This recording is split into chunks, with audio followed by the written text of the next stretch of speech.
like so nonchalant about it. Mel, in your latest mock, you had the Cowboys taking defensive end Arnold Ebiketie with the 24th overall pick. Who could the Cowboys be trading up for, though? How high you think they need to get?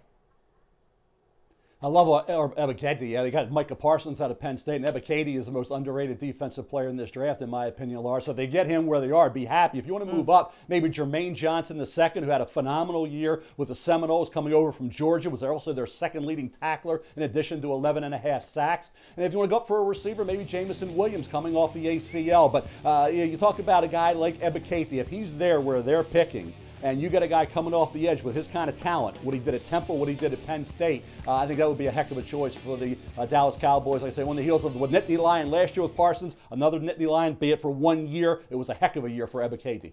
Man, could you imagine Jamison Williams with that offense? Like, wait, and CeeDee Lamb, and oh my goodness. Here's the interesting thing for me when I hear Jerry Jones speak. Number one, you're not moving up just for a need, you're moving up for a want, right, Mel? Like, if you have needs as the Dallas Cowboys that you could probably fill more than likely at 24. So when I hear Jerry say that, he's like, he wants to go get something that is a difference maker. And my mind immediately went to the wide receiver spot. And I don't know if it's Jamison Williams to move up to the top 10. Is it Garrett Wilson to the top 5 to go get him? But I also think, are they trying to find like a Micah Parsons 2.0? Are they going to be so froggy where they try to jump up and get Kayvon Thibodeau? Could you imagine Thibodeau and that defensive end power that he could play with in that defensive line? Karlaftis out of Purdue, the big defensive end.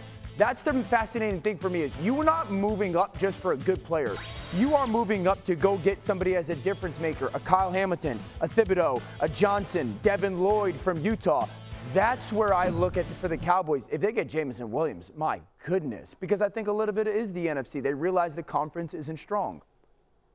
I don't know if they move up. It all depends where they move to, right? To go from 24, you know this, Mel, all the way up to the top 10 is going to cost them a haul for the future. And I don't know that they're willing to risk that, especially on a guy like Jamison Williams, who may not be able to play. I know we're forecasting the middle of the season and all those sort of things, but what difference will he really make for them when they got to win right now? I think they're looking at a cornerback spot. I'm thinking they're looking at maybe like a Sauce out of Cincinnati. If you go back and you look at Dan Quinn and what he was able to do in Seattle when he had those bookend corners, I think that's something that probably plays, because they've been trying to get 2 corners in Dallas for a very, very long time. Mel, I'll ask Mel a question off that, Key, because I agree, like Sauce Gardner, but he's not falling far, correct, Mel? Like you're going to have to go up into that top 5 to go get him, correct?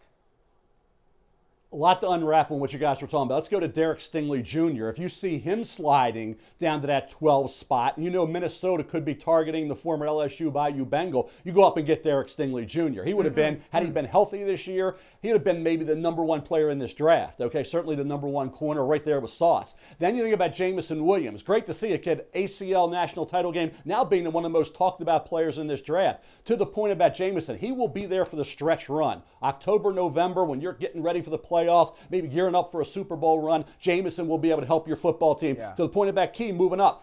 The Atlanta Falcons went from 27 to 6 to get Julio Jones. So it can happen where you can go way up there and get a receiver. Now, in that point of the draft, it would be Garrett Wilson more so than Drake London right now. Wilson projected to go 4 to 7, Drake London in that 10 spot. So if you want to go way up, it's probably one of those 2 receivers. Chris Olave, Ohio State, would be more around pick 15 to go up there to get him. Mel, what are you hearing in terms of from teams about Stingley's short window, right? He had freshman year, pretty much that's it. Outside of that, we really haven't seen a whole lot of football. What are teams saying about that? Teams that I talk to are saying, I think it's be quiet. Let's Stingley slide a little bit, and we'll go get him. And I think that's what they want to see. Nobody's going to tip their hand here, but I think privately, Derek Stingley is hot. I don't care what anybody says. People know what a lockdown player he was in 2019, the battles in practice with Jamar Chase that went about 50-50, and they know about the COVID year, and they know about the injury. If the medical staff feels like he's fine coming off that injury, Derek Stingley Jr. at pick 12? Are you kidding me? Woof, when he could have been the number 1 player in this draft, like former LSU Bayou Bengal Patrick Peterson was. To me, that's a guy to keep an eye on. Derek Stingley Jr. if he's about to move up to get. It's such a steal, I think, if you can get Stingley Jr. at that point. You know, one of the things that Mel just mentioned there is potentially the Cowboys targeting Garrett Wilson if they could get all the way up, similar to his reference to the Falcons going from 27 to 6. You'd have to get up pretty high. I mean, maybe in the top 5 even. That could be a little rich for Garrett Wilson, but do you like that? I don't think it's rich for Garrett Wilson. Yeah. I'll be dead honest with you. I think the NFL is trending towards wide receiver being the second most important position. They're certainly being paid that way.